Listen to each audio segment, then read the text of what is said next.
Ladies and gentlemen, welcome to CvCISO podcast number 67.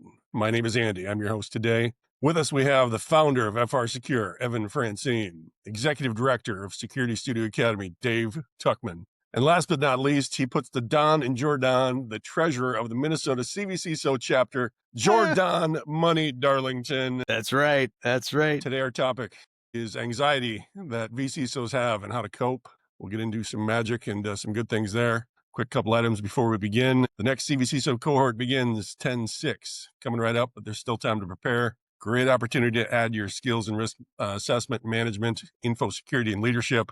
No prerequisites, no attendance taken, and amazing guest speakers. Feel free to reach out if you have any questions or would like to join us. October 16th, Hacks and Hops, Target Center, Minneapolis. Many of us will be there. Feel free to come by, meet us, have a few beers, etc. 11/6, we have a first-time collaboration between FR Secure and Security Studio Academy, online presentation on the secrets to building a CvCISO practice, and also for those that already have a CvCISO practice, maintaining and extending, those opportunities. Presenting will be Evan Francine, John Harmon, and Drew Becky. That's Amazing opportunity. For more details, reach out to me there as well. There may be a sale going on that on Monday. Last but not least, Hacks and Hops, Montana will be at Big Sky Brewing November 21st. That is it for coming events.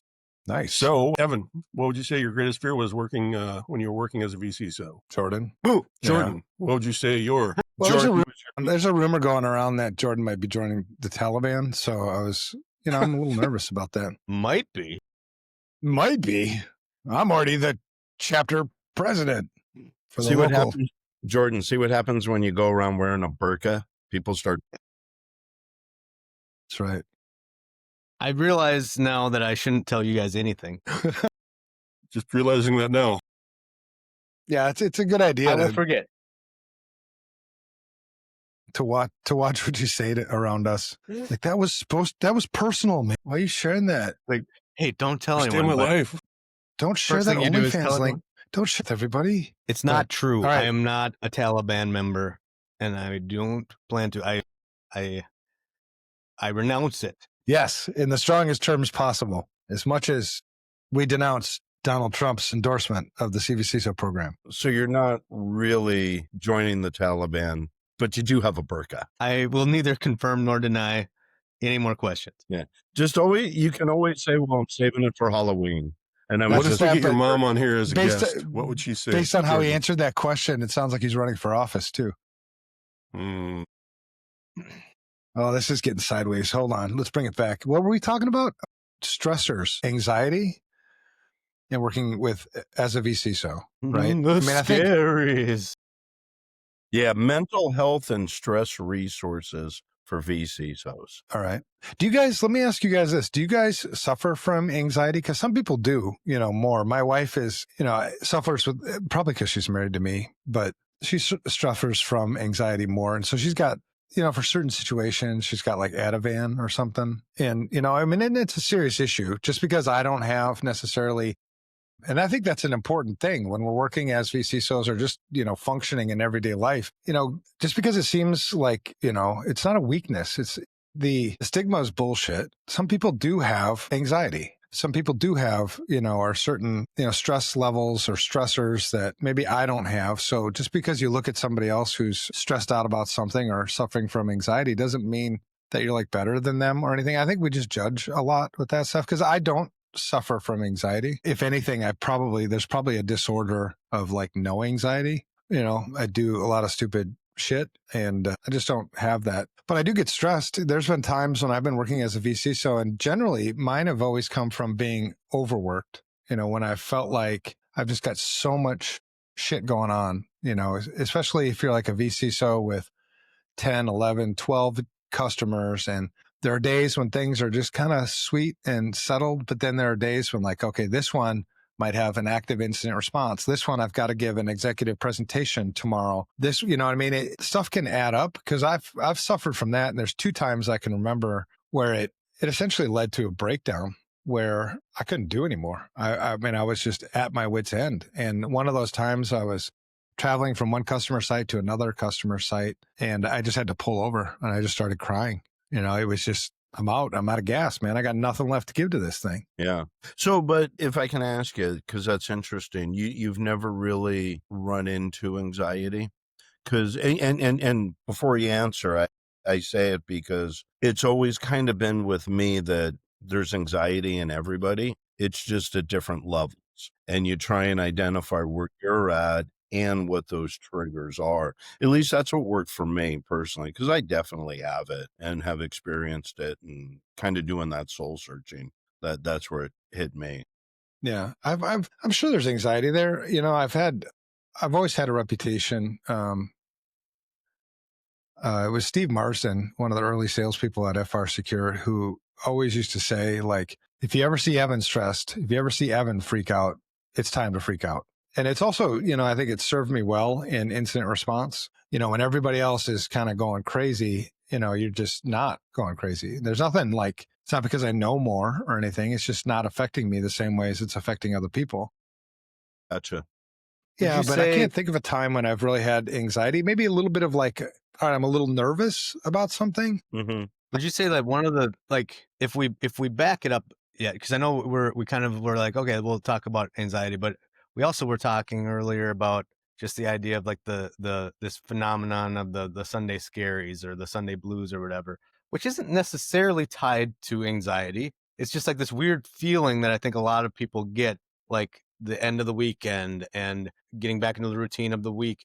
Like, have you ever, Evan, experienced that? Like just a weird feeling on Sunday, knowing that the weekend's coming to an end and the work week's about to start. And No, I mean, maybe a little bit, you know, just like, but it's more of just like, okay, remembering things. Okay, I got to do this. I got to get this done, but not like to the point where it stressed me out so much, you know, or maybe I had a really good weekend and I kind of I want to keep doing whatever it was I was doing.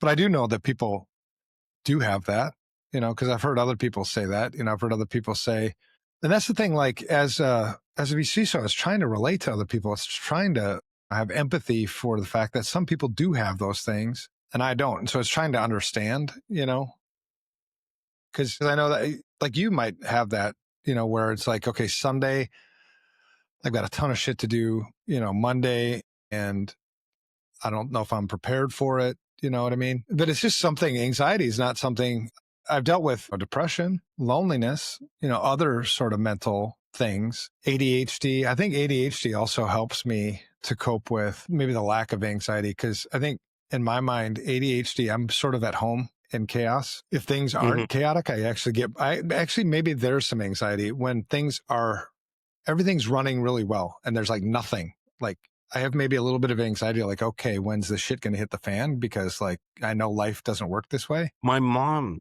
does that. When there's nothing to stress out about, she'll stress out that there's nothing to stress out about. Yeah, I might have a little bit of that. yeah, I think the on the Sunday blues part for me, sometimes it's related to maybe a specific thing happening or something, and we can touch on maybe some experiences that we all have. But what I think for me, if there's any kind of recurring Sunday blues thing for me, I think it might be related because I'm a very compartmentalized person. So like right now we're doing this podcast. It's all I can think about. Like I'm here focused on the podcast. I don't know anything else. Like if my wife were to call me right now and say, "Hey, you know what we're doing tonight?" I'd have to like pull myself out of this place, take 5 seconds to recalibrate. What are we talking about? Oh, tonight. Yeah. Okay. Yeah. We're going to, and so the Sunday thing might be like, okay, this is the end. Like I'm starting to think about this other box I have to open up, which is my work and professional stuff. Like, did I do everything that I need to do to be prepared for the week? Cause I'm about to transition out of this weekend mode. I think there might be something to that for me. Yeah. Well, there's say that between sexes, like male and female, you know, I've read research that compartmentalization is kind of a male thing too. Like we put things in boxes and, you know, I can go from one box to another box, and sometimes I can move boxes pretty fast. So it seems like I might be in multiple boxes at the same time, but it also helps me. That's why I sleep really well at night. I can just close my boxes in my, you know, and I'm done. Whereas they say women, it's more like a ball of wire. Like there are no boxes. They're thinking about 50 things at one time and they're going fast, you know, and because my wife and I have talked a lot about that, because she has trouble sleeping. She has trouble like shutting down. That ball of wire is always going, and there's no like compartmentalization to her things. But I think that's a really cool thing to learn too. Like having transparency has always served me well as a vCISO. It's always served me well in my relationships. And it's not about people liking me. It's just that this is me. Mm-hmm. And the better I understand how my wife works, the better I can accommodate how she works, and vice versa. And I think the same thing when I'm working as a vCISO. And sometimes you can get, you don't want to walk right in. It's a relationship. This is relational. It's not transactional. So in my vCISO customers, I wanted to have a relationship with them. I wanted to understand how they operate, what triggers them, what doesn't. Because even though, as a vCISO, I don't have any direct reports. That doesn't mean I don't have a bunch of people on my team. Mm-hmm. Everybody that I'm working with as a vCISO is on my team. We're all on the same team. So the better I understand how you operate, how you work, what triggers you have, I think the better, we work together. But I don't know. What about you, Sir Patchalot? What kind of things have you struggled with in terms of just mental stuff as a VC? The times that I have felt stress or anxiety, and it used to be way more common with me. It's something that I have worked on, but the root of what I found wasn't that it was the particular specific thing that was triggering the anxiety. The root of it was that I found myself in a position where I didn't have the answer. And I knew people were going to be asking the question. And that would kind of be a driver in me to make sure I went and found that answer. But until I did, I suppose there's a feeling of vulnerability in it, but also just, I'm not a control freak, but I knew I didn't have control of that topic. And I knew that the person was coming to me as somebody in that position. And until I was able to kind of get over that rock, then it went away. I bet your control has a lot to do with some of this. Like that feeling of not having control is probably, something that relates to a lot of people on that anxiety, when you feel like Yeah. you're just along for the ride and there's nothing you can do about it. The other thing I wanted to share was, and Jordan, I know you spend a good amount of time in the EOS stuff, but where I see a lot of stress or anxiety in other people is when you have the wrong butt in the wrong seat, meaning you've got somebody in a role that's not the right role for them. So they're being asked to do things that don't come natural to them. And it just perpetually, until you can be more in that correct seat, that will recycle. And I've seen that a lot happen or be a trigger for those Sunday blues, because you get to Friday, you made it through the week, it's all cool, but starting the next day, you're going to be asked to do things that just aren't natively in your wheelhouse. Or sometimes you just hate your job, I mean, I've had that.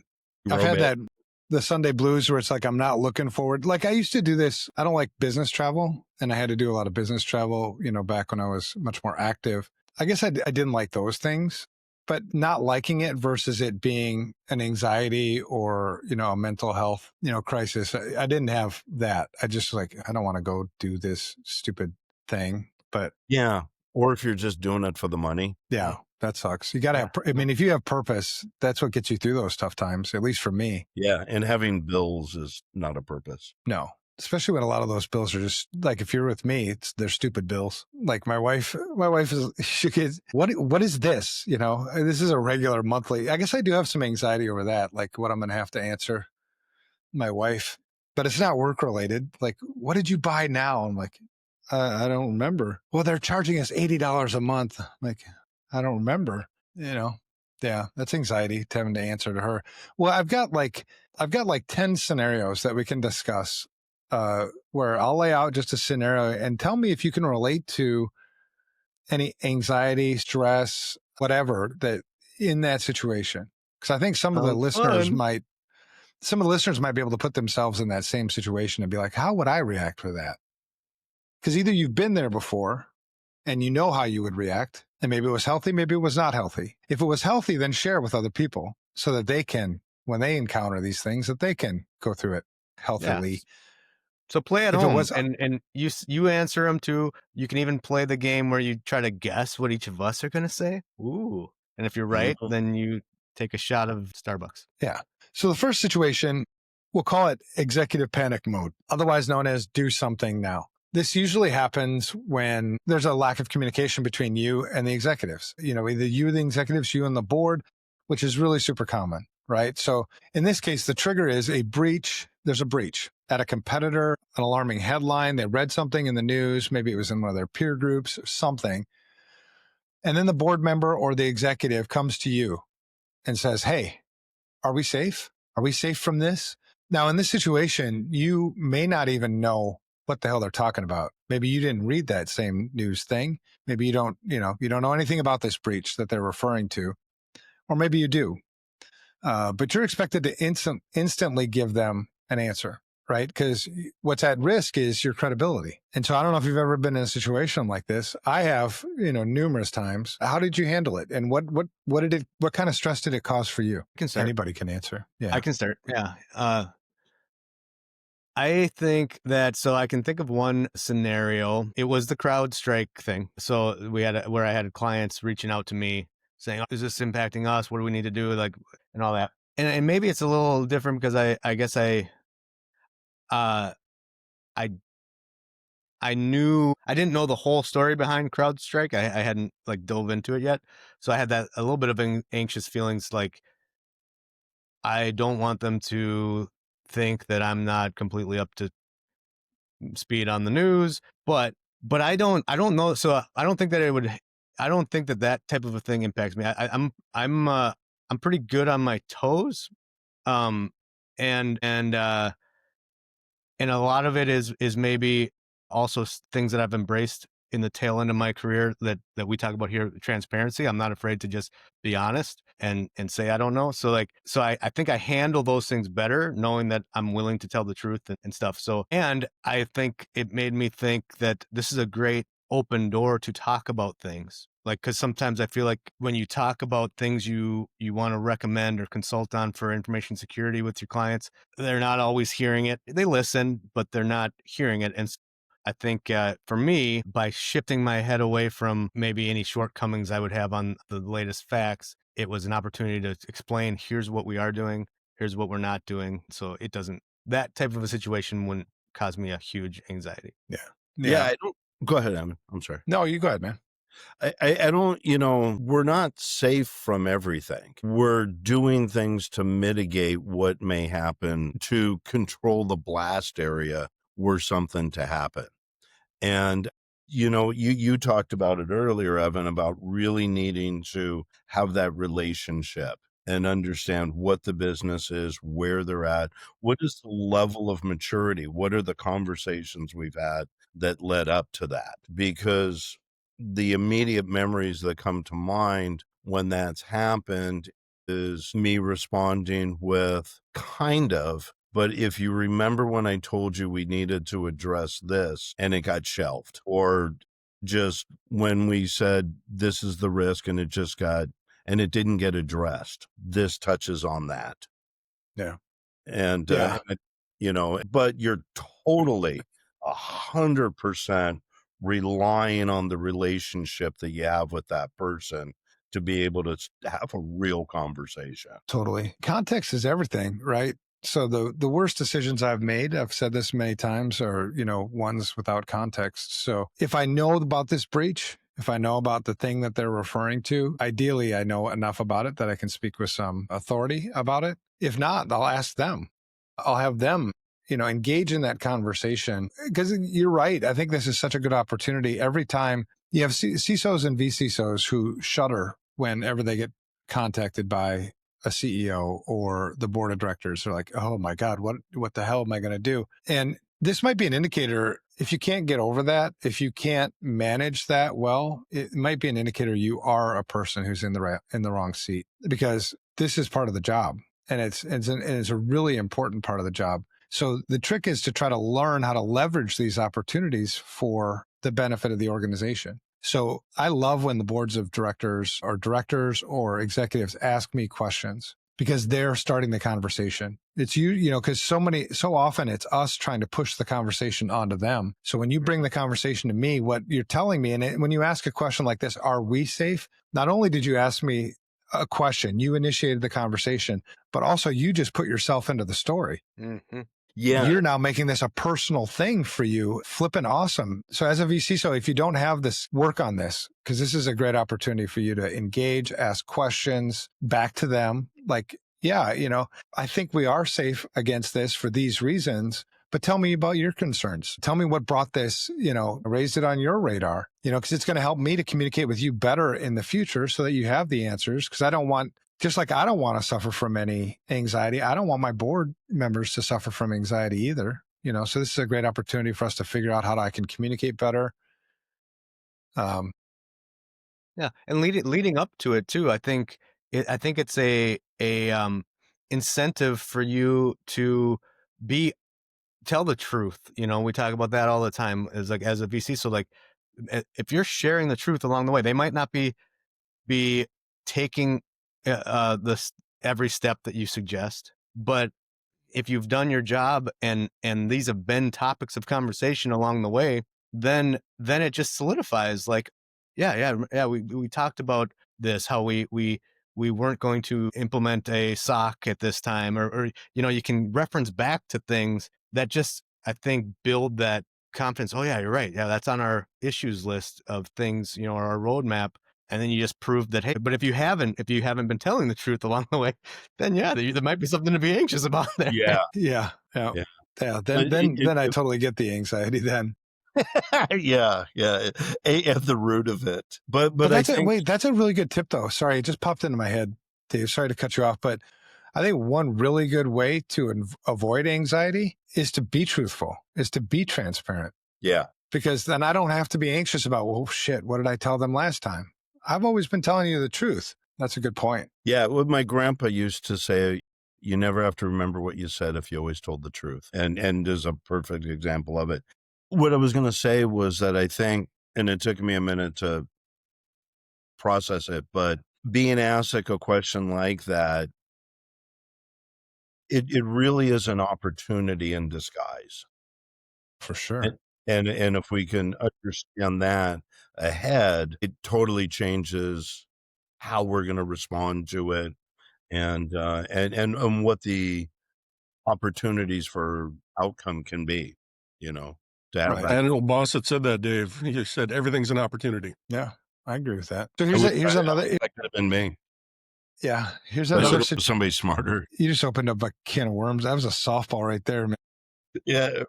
I kept my mouth shut. That was really good. Thank you, Evan. Good job. So the another scenario, how about this one? And this one's off the top of my head. It's you recognize that you made a mistake as a vCISO. Either you gave shitty advice or you tried to answer a question that you had sometimes we get caught up in our own ego thing with the yes, so you want to answer the questions, you want to be that guy that enables, but shit, I just gave you the wrong answer. Or you advise that they buy a piece of equipment or something that really wasn't the best in their best interest, whatever it is. But essentially you made a shitty mistake and you know that this is going to be coming back at some point to bite you in the butt.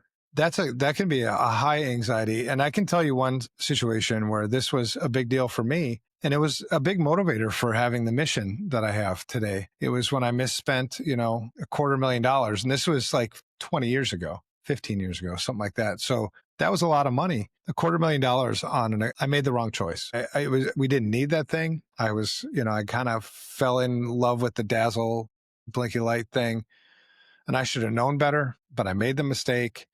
It ended up being a misspend. I felt like in my own mind that I had stolen $250,000 from this company, even though I didn't steal it. Because stealing doesn't mean that you took the money for your own personal benefit, but I took the money away from its purpose, the company's purpose. And it really, really pissed me off. And eventually I had, struggling with like, all right, I made a mistake. I'm human. I need to, forgive myself first, and then I need to go and seek, if I want to be truthful, if I don't want to be a hypocrite, if I don't want to be, I have to come clean about this. I have to share. I made a mistake and this is what I did. This is what I've learned from it. And sometimes, would they ever know? Would they've ever found out? I don't know. But I had to live, every day knowing I know, even if you don't know, I know, and I have to live with myself. I have to get up, I have to go to bed with myself every night, wake up with myself every day. So I guess, looking back, I think that was an anxious moment, trying to figure out how I was going to navigate that to still maintain as much trust and credibility, ideally my job, but also, I made a mistake. I will make more, I'm sure, hopefully not as costly as this one. Do you want to share how it turned out? No, it turned out well because I think because of the relationship that I had with the other executives, and it was a very well run company, good culture. They actually thought it actually ended up adding more, I think, trust and credibility because they're all like, yeah, so what? I mean, That it almost bothered you more than someone. there was another time, man. This wasn't even vCISO, but it was, I always talk about truth. And there's two types of lies. There's lies of commission and there's lies of omission and whatever. And this one always rings true because it was my own a member of my own executive team. We were coming back from a Europe trip we're talking to our developers in Bulgaria, and we had a layover in Germany, and it was three of us sitting there, and they were talking about, have you ever been to South America? Like talking about trips to South America and everything. And I just got caught up in the, I'm one of you guys kind of thing. And so I'm like, yeah, I've been to South America, but I'd never been to South America. And so it seems so inconsequential, but you're like, oh, where were you? And I was like, Buenos Aires. So I've made some shit up. I don't know. And then, we finished lunch and everything. And we're going to the next airline gate or whatever. And we're going down the escalator. I'm like, guys, I got to tell you something. They're like, what? I'm like, I lied. And they're like, about what? I'm like, I'd never been to South America. They're like, so? I'm like, but I told you I'd been to South America. And they're like, okay, thanks for coming clean, Evan. So I think I've always said that, man, I'm my own worst critic. I'm my own worst enemy. And I think that makes me a good vCISO, but I also think it can be a curse as a vCISO. Yeah. I think you can also, use that to strengthen the beforehand. Because ideally you're starting to catch, those things before you blurt out something that's not true. And because everyone, I think probably everyone deals with this. I mean, and they're such small things that I think it's a good way to build muscle on telling the truth because the amount of times that someone starts a conversation with me where it's kind of like, this is probably a common thing where it's like, hey, you're aware of this, right? Or, hey, and my immediate reaction is just say yes. Like they think you know him and you probably should. Sure.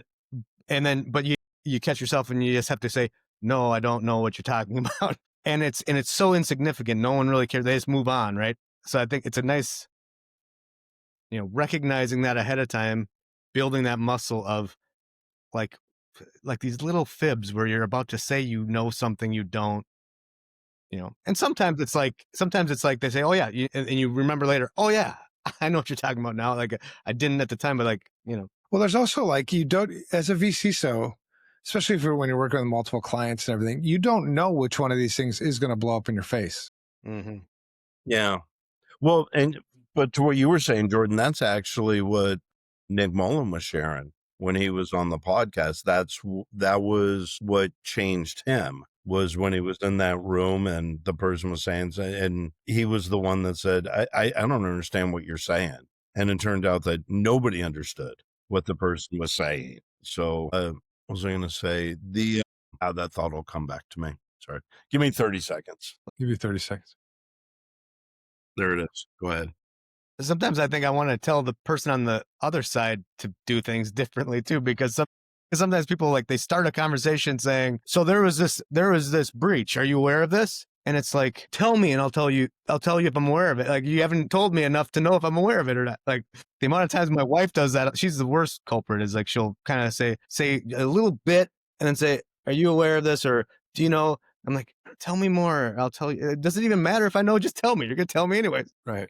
Yeah. Well, what I was going to share was I was reading this because this is almost if like we made that mistake or it's kind of binary or just a one-off. There was a post on LinkedIn I saw that somebody shared where they had made recommended a $500,000 investment in the company. And the CFO came back 6 months later and said, "How's it going?" And it was a shit show. And the reason it was a shit show wasn't necessarily because his advice was wrong, but it was that the people in the organization were resisting the change. So they weren't adopting what everybody wanted. So it ended up just kind of, let's take a step back. How are we communicating from the top down what executive leadership's expectations are? So yeah, when you make a mistake as a vCISO, it can certainly cause anxiety. It depends on the mistake. It depends on the context for the mistake and the way you handle it. I mean, the way I handled it, yeah, there was some anxiety, but identifying the root cause of the anxiety and then dealing with it. Mm-hmm. So in this case, it was, I made a mistake. And I feel like I need to come clean on the mistake. And it's not so much trying to understand what other people think almost always ends in like wrong, but it's what I think, right? I have to live with this. So it was, the way to deal with anxiety, the root cause of my anxiety was that I had made a mistake. And I think the people that I work for are entitled to know. And so I think, maybe another thing I could have done, in the past, and I think maybe a piece of advice for other vCISOs is find support, good advice. I think the vCISO community is a great place. The CvCISO community is a great place for you to get advice. I didn't have that back then, but I think if that same situation were to happen today, I think I would go talk to other vCISOs, other people in my community and be like, hey, what do you think I should do about this? Is this something I should share with them, or is this something it would help me process, but identify the root cause and then go after it? Assuming there are medical issues too, with anxiety, assuming it's not something like that. The other thing I'm thinking about with that topic is, sometimes oftentimes probably more than anything else, that it works out fine for you. I mean, I think a lot of people appreciate honesty and vulnerability. I still remember to this day, back when I was just a high school kid working at a gas station, and something, I can't even remember exactly what it was. It was like the bathrooms didn't get cleaned or whatever. And the boss came in and I said, yeah, I didn't clean the bathroom. And he said to me, or she said to me, thanks for being a man and owning it. And that stuck with me like my entire career, like own up to your mistakes and people respect you for it. But I guess where I wanted to go with that is oftentimes it'll work out in your favor, but I suppose there's sometimes where it doesn't, you get fired or whatever. And I don't know. I guess my thought is you got to find a place where it's like, it's not the end of the world, man. Like take the consequences, and you have to believe that there's, I don't want to be cliche and say like things will work out, but things will work out. Right. Yeah. Yeah. Well, the thing about there's certain things, carrying the weight, I think I would rather get fired than have to deal with the torment of knowing what I know and knowing that somebody else should know it. I think it goes at the root of your own integrity, your own reputation. I have a reputation for doing plenty of offensive and bullshit, but I don't think I have a reputation for being dishonest. That's just my own impersonal, I don't want to be that guy ever. So, if I want to maintain that, I have to come clean on shit, even if it's shit that you don't even know about and you may never, ever learn about. I know it and I got to deal with it. Yeah. And that's not necessarily a CvCISO thing. That's just who you are as a person. Yeah. But I think it helps as a vCISO. It definitely helps because yeah. I mean, a lot of things I do, they don't know I'm doing, Well, I was just going to say, if you are transparent and ethical as that person, then that's what you're going to bring to work. And that's what the client's going to receive and everything like that. Absolutely. All right. Here's another situation, another scenario, an active incident response. So you've got 10, 12 vCISOs, clients maybe, or just one, doesn't matter. It's Wednesday night, 2:00 in the morning. Shit. You have an incident. What have you been there before? And if so, or maybe you can put yourself in the situation, even if you haven't been there before, and just give me what you think you would feel when that happens. No, it's all silent here. All right, I'll share my own damn stories then, you guys. I'm monopolizing this damn. Go ahead. I have to admit, my phone beeped, so I didn't hear what you. I got pulled out of my box. My 8:30 appointment just logged in, so I'm just shooting an email All right. saying I'm gonna be a wee bit tardy. See, now you have a wee You bit know, of being anxiety right transparent. there for being a wee bit tardy. Yeah, I'm just being transparent. This is why I'm not there. Well, this is actually one that I've seen get a lot of people is, everything's quiet. Everything's fine. Your vCISO clients are happy. They're paying Wednesday night, 2:00 in the morning, whatever time, phone rings. Oh shit, you got a breach or an incident. Maybe it's not even an email. You haven't confirmed it's a breach yet, but the president of the company, whoever your contact is calls your cell phone and it's like, what the hell? We don't know what's going on. All the systems are shutting down. Whatever it is, it's an incident. Have you been there before? Yeah. Yeah. I would Did say that cause some anxiety for you?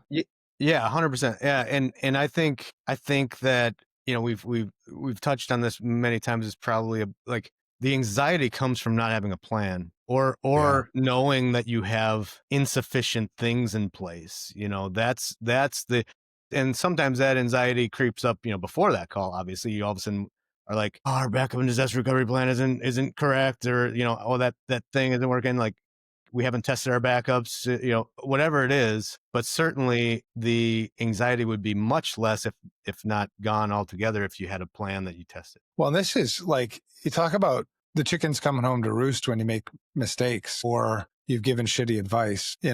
There's a good chance that some of that stuff might come out in the incident response, depending upon, the client or the one you've been, how long you've been working with them. Because common things you're going to find in an incident response is, I didn't even know that thing was there, right? That's really, really common. And another really, really common, if you just want to prepare for what you're going to get from executive management, is, I thought we were protected against that. I thought we just bought this new thingamajobber that was going to protect us against this incident. And so you automatically, even with a plan, you're going to have some defense. You're going to have to play defense, not just against the attacker, but you're going to have to play defense against your own team. Potentially. Yeah. Or what happens if they're right? You never did make advice. You never, this was an obvious risk that you should have known about. You should have advised them to address. You missed it, completely missed it. Yeah, I mean, there's lots of things that'll be going on as you progress through the incident response. But I think what's always, because the first time, it's high anxiety for everybody, even if you do have a plan, because you're walking into territory you've never been in before. You've never been in battle before. So yeah, it's pretty fucking overwhelming. But the more, I hate to say it, but the more you do it, the more you listen to others who have been through it before, the better you get at it. But yeah, even with a plan, you're going to need to pivot. You're going to need to be able to get, on your feet. Certainly anxiety, freaking out isn't going to help anybody in the incident response at all. If you're one of those people that just can't seem to keep their cool under pressure, then you probably want to find somebody to lead that incident response instead of you. Right. Some people just aren't cut out to do it. Like, you would never want to put my wife as a head of, as an incident response lead, because that's just her makeup. She's got lots of other value to provide, but not in leading through chaos. So I've had this happen, and everyone is different.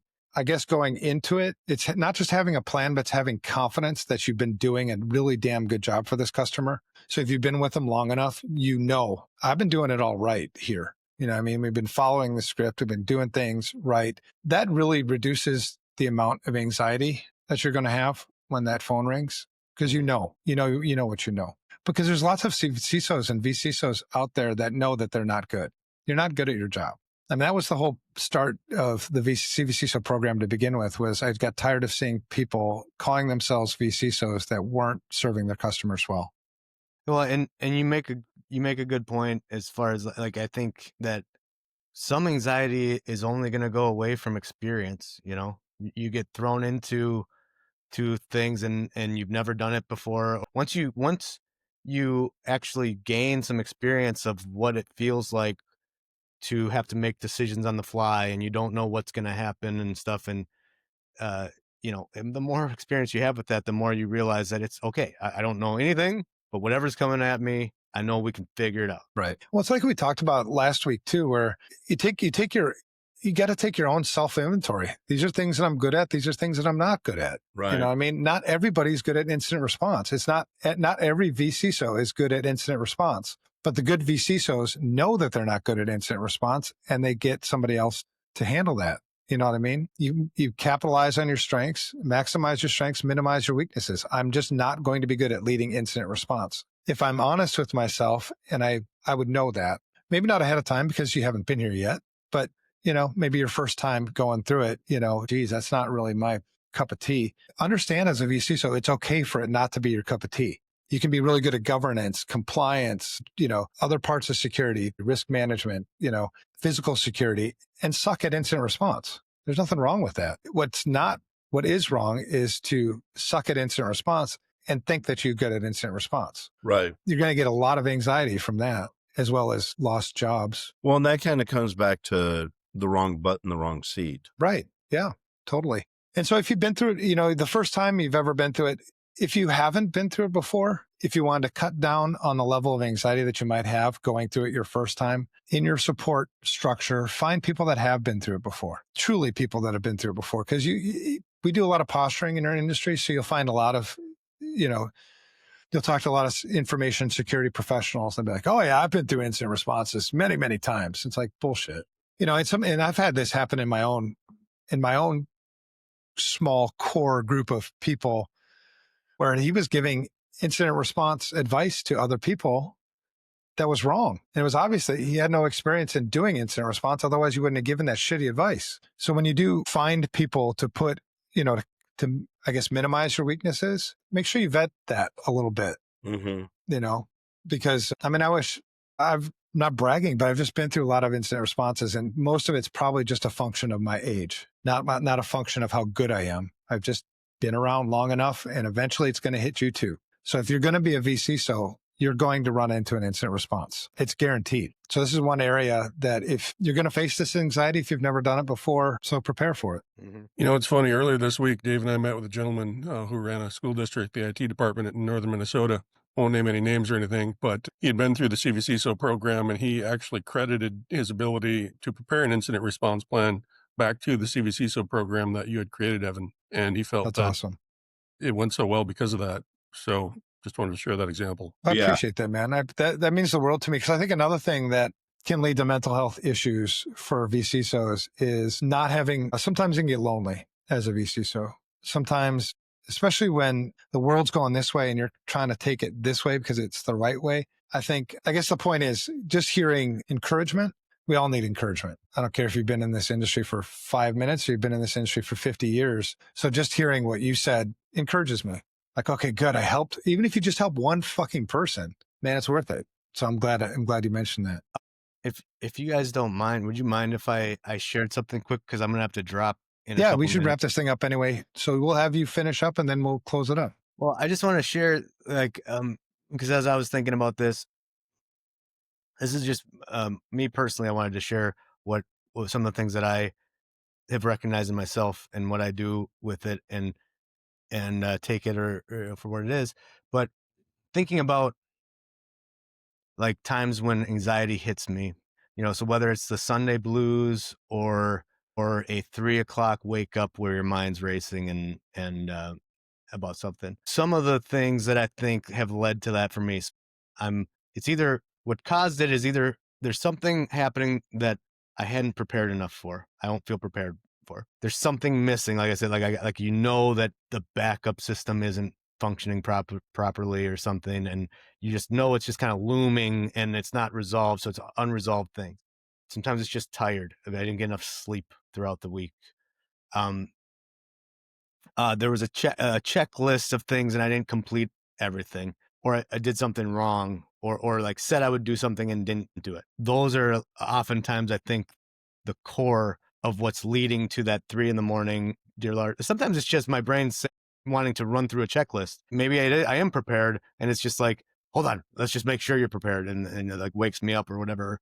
You think about it. And a couple of the things that I do that I think help sometimes, if it's on Sunday, if it's like the Sunday blues type of a thing, I do something out of the ordinary yet very ordinary. Meaning it doesn't have to be this grand old thing, but like whether it's hey family, let's go to Dairy Queen tonight. You guys want to go to Dairy Queen? Like, let's just get out of the house, go to Dairy Queen, and that can sometimes like soften the blues feeling. Or maybe it's more like a, hey, how about we all change into our PJs, cuddle on the couch and watch, you know, a movie or something. Let's go for a walk. Anyone want to go for a walk around the lake? Like you just kind of do something. So instead of like just sitting there in your blues or whatever, you do something. If it's in the middle of the night and you wake up in the middle of the night, can't sleep. One of the things I do is there's two things. I'll typically roll over and make sure I put my arm around my wife and just hug her and just cuddle like I'm a little baby. It's just to remind myself that I've got someone, you know, the world crashes. I got someone. And then I take that time to pray too, you know, just, you know, God, stop my mind from racing. I need sleep more than I need to worry about this stuff. You know, sometimes it's call someone, just call someone, not even necessarily to talk about your anxiety. Just, I don't know, maybe there's just some person, call your brother, call your dad, call a friend and just say, hey man, you know, how are the Vikings doing? You know, do the work you were avoiding. Sometimes that's it for me. Get your laptop out. Okay. You got the Vikings game on. Great. Go grab your laptop, pull it up and do the thing that you've been avoiding.